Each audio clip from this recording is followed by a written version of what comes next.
Like a rally track through here. Dad's just grabbing a trailer full of wheat. If it'll focus, come on, come on. There you go.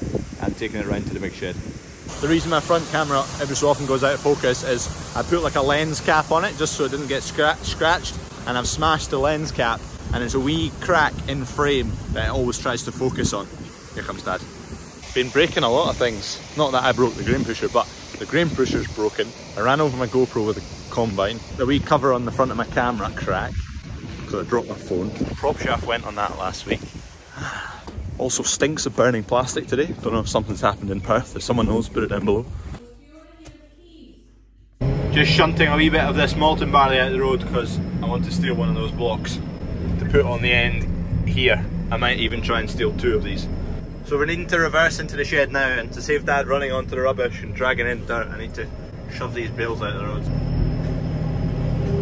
Just so we can get around that corner.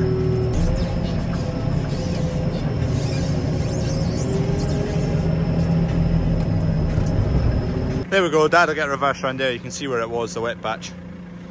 Wet bales, how do you deal with them? What do you do with them? We don't have a bedder to shred them up and bed cattle with them. Bedding them by hand, yes you can, but we've probably about 70 of them in there. Nightmare. Any suggestions? We don't have a drying floor to dry them out. The carrot guys want them, they're not full Hestons. Just put on top of the carrots, I don't know. Just trying to get rid of them. Starting to make a dent in here, Dad's just filling it up. A forklift, so you can't fill the bucket full. Too heavy for it.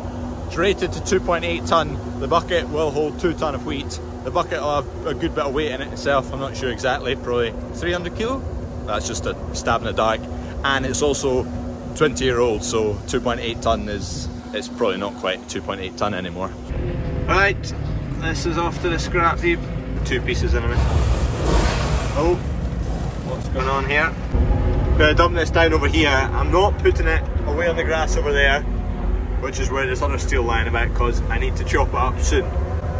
Get any good bits off of it. And if I leave it here, hopefully I'll deal with it. What that really means is it's going to sit there for ages. Just pricing up, this tractor needs new front tyres. The forklift needs full all-round tyres because they're slicks at the moment. There's no tread on them left. They're getting quite a lot of punctures as well. Michelin's were, what were they, £200 extra per corner. The Michelin's versus the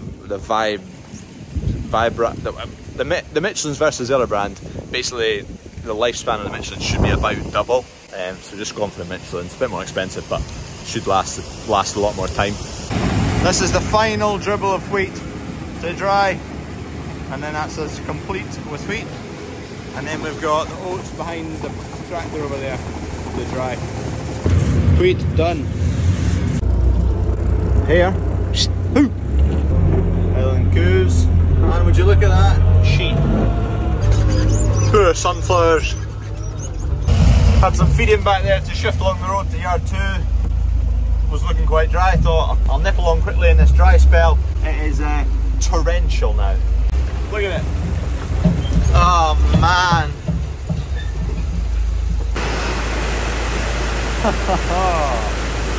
It is quite wet. Oh my god. I'm meant to be playing football soon. Look at it, it's like a river over there. Unbelievable.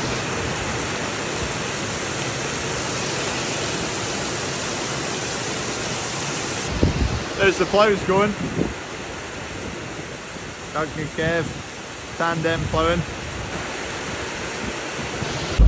Abandoning ship with the field work because it's soaking. I'm filling up trailers, shifting wheat again, shifting wheat. We're almost there. We'll finish the wheat today, dry some oats, job done. Dad's currently away at the market buying cattle, so hopefully he's got a couple of bits from there, just of the ring and of the cattle we've bought, so here they are.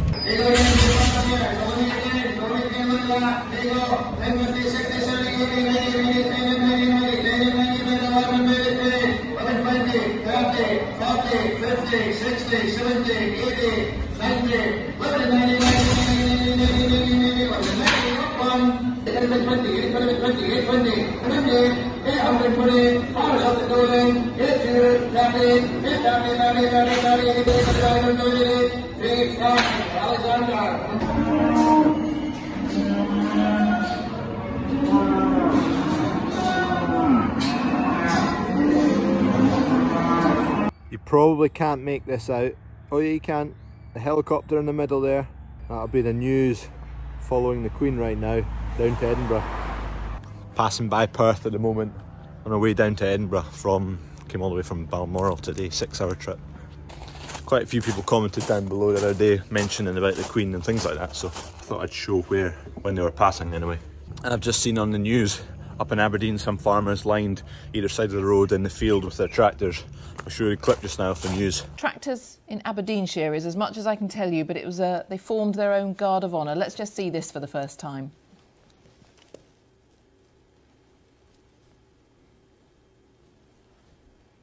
That's a group of farmers who came out in a kind of coordinated display. Somebody's been in touch with me about that actually. Hats off to the Aberdeenshire farmers for this show of respect as the Queen's funeral cortege passed from Balmoral to Aberdeen.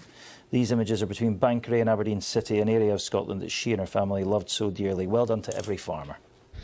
I think that's a bit soft. It's a full bucket, but Needing a bit of puff. there's new tyres coming for that tomorrow, getting fitted tomorrow. You think this one's quite bad?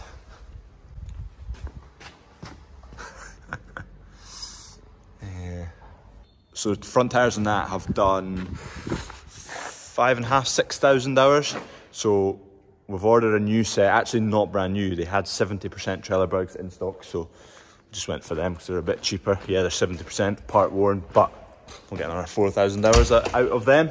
So now that we're on to the oats, this is seed oats. So the way we clean out the dryer, so any bits that we can access ourselves, we go in, sweep them out, get them clear. There's obviously bits in the grain dryer that we can't access completely ourselves. We run through a ton or two of, this is the oat seed, run it through, run it all the way out, and then it'll clean out any wee bits down the auger, it'll drag through any wheat that's still there.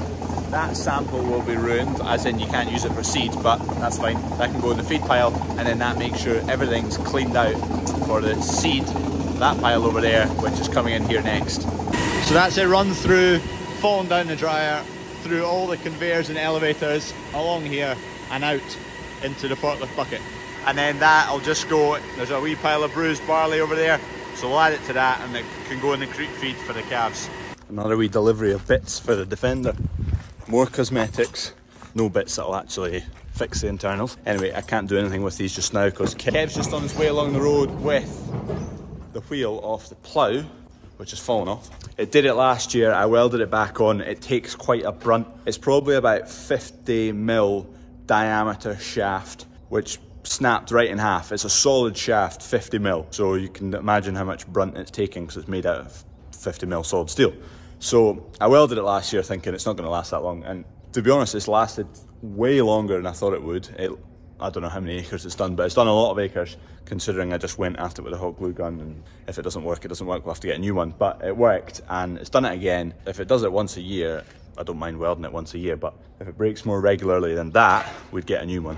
While we wait for the plough to arrive, actually, this is what I bought. I bought 2 of these LED things. Lights for the Defender. I don't like massive big LED bars on the top of Defenders. I don't like the look of them. So quickly, just going to test how bright these wee things are. Weren't that expensive. Right, I've done some gammy wiring anyway. Ooh. I'll turn the light off actually. I'm not convinced it's bright enough. 12 volts.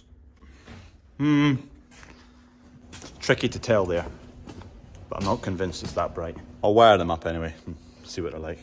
I want good light, but I don't want it to look daft. So I'm going to try and hide these somewhere. There's 2 of them. I might be able to just sink them into the bumper. Cut a groove in the bumper, sink them in there, mount them in there. Could even just mount them there. Fairly inconspicuous there. Same on that side. I've also bought paint to do the rims. And I bought black paint and I regret it already. I wish I'd just gone silver. I've not painted them yet though. There we go, there's the wheel. There's the broken weld. Here we go. You can see where I welded it last time. Just sheared again. But to last a year, you can see it's a solid shaft. It's not quite 50mm, it's probably 40mm shaft or something like that, but it's a good solid shaft. I'll just bevel it again and weld it again, see what happens. Right, Kev's clearing this up. Bearing works well. Anyway, I just plasma cutted a bevel on it all so I can get some deep weld into there. So this welds onto the piece that Kev's grinding at the moment.